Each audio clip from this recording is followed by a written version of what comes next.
മക്കളെ plus two improvement എക്സാമായിട്ട് ബന്ധപ്പെട്ട് ഒരുപാട് ഡൗട്ട്സ് ആണ് മക്കൾ ചോദിച്ചിരിക്കുന്നത്. എനിക്ക് 2 വിഷയത്തിലും മാർക്ക് കുറവാണ്, 2 വിഷയം എനിക്ക് ഇമ്പ്രൂവ് ചെയ്യാൻ പറ്റുമോ എന്നാണ് ഒന്നാമത്തെ ക്വസ്റ്റ്യൻ. ഒരിക്കലുമില്ല, 2 വിഷയം ഒരേ സമയം ഇമ്പ്രൂവ് ചെയ്യാൻ പറ്റത്തില്ല. ഏതെങ്കിലും ഒരു വിഷയം മാത്രമേ ഇംപ്രൂവ്മെന്റ് എക്സാം ഇമ്പ്രൂവ് ചെയ്യാൻ പറ്റുള്ളൂ. അടുത്തത്, ഇംപ്രൂവ്മെന്റ് പരീക്ഷ എഴുതുമ്പോൾ തിയറി പേപ്പർ മാത്രം എഴുതിയാൽ മതിയോ, അതിന്റെ പ്രാക്ടിക്കൽ കൂടി എഴുതണോ? ഫോർ എക്സാമ്പിൾ ഫിസിക്സ് ഇമ്പ്രൂവ് ചെയ്യുകയാണെങ്കിൽ ഫിസിക്സിൻ്റെ തിയറിയും പ്രാക്ടിക്കലും എഴുതണോ എന്നാണ് ചോദ്യം. വേണ്ട, തിയറി മാത്രം ഇമ്പ്രൂവ്മെന്റ് എഴുതിയാൽ മതി, പ്രാക്ടിക്കൽ ചെയ്യേണ്ട ആവശ്യമില്ല. ഓക്കെ, എനിക്ക് മൂന്നാമത്തെ ക്വസ്റ്റ്യൻ, ഞാൻ ഇമ്പ്രൂവ്മെന്റ് ചെയ്യുന്ന വിഷയത്തിൽ ഗ്രേസ് മാർക്ക് ലഭിച്ചിട്ടുണ്ട്.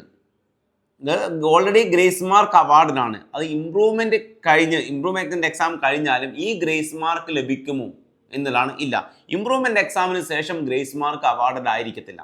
നിങ്ങൾ എഴുതി കിട്ടിയ മാർക്ക് എന്താണോ അത് തന്നെയാണ് വരിക, അതിൽ ഗ്രേസ് മാർക്ക് ഉണ്ടാവത്തില്ല. ഇവിടെ കിട്ടിയ ഈ ഗ്രേസ് മാർക്ക് വേറെ വിഷയത്തിലേക്ക് ആഡ് ചെയ്യില്ല.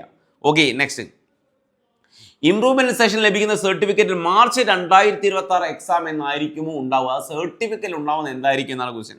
അപ്പോൾ ഒരിക്കലും സർട്ടിഫിക്കറ്റിൽ മാർച്ച് 2026 എക്സാം നല്ല ഉണ്ടായിരിക്കുക.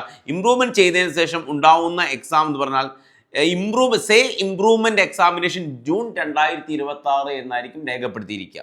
അടുത്തത്, ഇംപ്രൂവ്മെന്റ് പരീക്ഷയിൽ മാർക്ക് മാറിയാൽ പുതിയ സർട്ടിഫിക്കറ്റ് ലഭിക്കും എന്നാണ് ക്വസ്റ്റ്യൻ.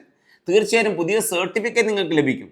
നിങ്ങൾ എന്ത് ചെയ്യുക വെച്ചാൽ ഓൾറെഡി മാർച്ചിൽ എഴുതിയ സർട്ടിഫിക്കറ്റും ജൂണിൽ എഴുതിയ സർട്ടിഫിക്കറ്റും പരീക്ഷാ ഭവനിൽ കൊടുത്തിട്ട് നിങ്ങൾക്കൊരു സിംഗിൾ സർട്ടിഫിക്കറ്റ് ആക്കി മാറ്റാവുന്നതാണ്.